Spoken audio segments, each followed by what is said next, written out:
Hey guys, Rttf here and welcome to another FIFA 20 player review, and in this video guys I'm reviewing the 84 rated UEFA Europa League Road to the Final SBC Jesus Corona of Porto. And first of all, this card just looks absolutely amazing. Like, for his value and stuff, it's just crazy. I was able to do him for absolutely free, and in the 4 games that I played with, he scored me 2 goals and also got me 2 assists, and he does have a 5-star weak foot as well as 5-star skill moves. Then moving along into his game stats, his main standout stats are going to be his 86 positioning, his 93 agility, as well as his 92 dribbling, and finally his 88 balance. And I did also have the finisher chemistry star applied to this Corona card, and I just can't believe the requirements of this SBC. They are so good, but the only problem is, once again, EA have released another right midfielder SBC. We've had so many so far in FIFA 20. The Milestone Politano, the SBC Hulk from Ultimate Scream, Chong from Ultimate Scream, Flashback Theo Walcott. There may also be a couple others in there as well, but I'm not complaining too much. It's a fantastic value SBC, but it would have been cool if maybe EA would have given us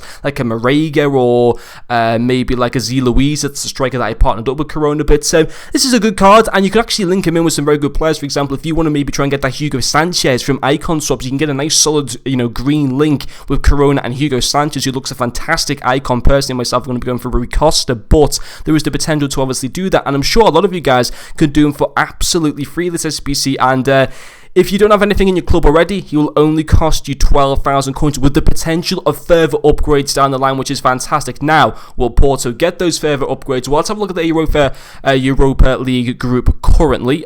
So they're third at the moment with Feyenoord. It's actually a pretty open group. They got 4 points. Feyenoord at bottom with 4 points. Rangers are second with 7, and a surprising leader in that group is the Swiss side Young Boys, also with 7 points. So any one of those teams can go through in first or second place. And obviously, it doesn't matter if Porto finish first or second. If they just finish in one of those 2 positions, Corona will go from an 84 to an 86 rate. And obviously, if they continue to qualify and get to further stages from that, Corona will continue to obviously get further upgrades. And Porto, whilst they're only got 4 points at the moment and in third position, with 2 games left, if they win the next 2 games, I'm pretty certain that does guarantee them qualification, and they can more than do that. They're a decent team. They're not maybe the team of a few years ago, but they're still a good side, and I think they can definitely still qualify from that group. I know that they've got the ability to, and it's basically risk-free doing him. It's only an 82 rated squad. You may as well do him. In my opinion, you're a bit of an idiot if you don't do him. Even if he doesn't fit into your main starting 11, just having him on your club with the potential to him just get like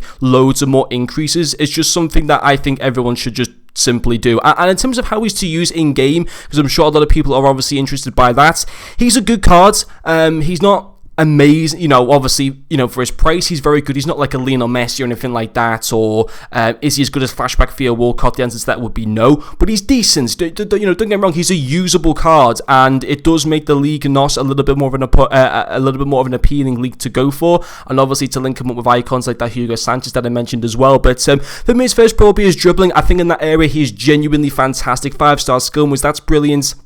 And his all-round dribbling stats are just absolutely fantastic. 93 agility, 88 balance, 86 ball control, 92 dribbling. Fantastic in that area. He feels so smooth on the ball, doesn't feel clunky, nothing like that. It allows him to be able to take on fullbacks, take on centre-backs. It just, it allows him to get into good areas, 100%. It allowed him to kind of push defences, and those 5-star skill moves as well, something that you can really abuse for in-game. So I have to say, dribbling-wise, couldn't fault him there. Super awesome, and probably maybe his best asset to his card currently. His second pro as well will also be his passing. He's got decent passing stats all around, certainly in the right areas. 82 vision, 83 crossing, 80 short passing. Obviously, I would understand if you wanted to apply a chem style to increase those passing stats, like the artist chem style, or I think the Deadeye would also be a good chem style to apply to, and that increases just the shooting and passing, because already his pace and dribbling are already really good. But yeah, passing-wise, he did really well. 2 assists as well in the 4 games. Decent return from a winger, so I have to say, passing-wise, was happy with that for the most part. His final pro as well will also be his pace. His 91 acceleration and his 81 sprint speed. Overall, coming out at 86 overall pace.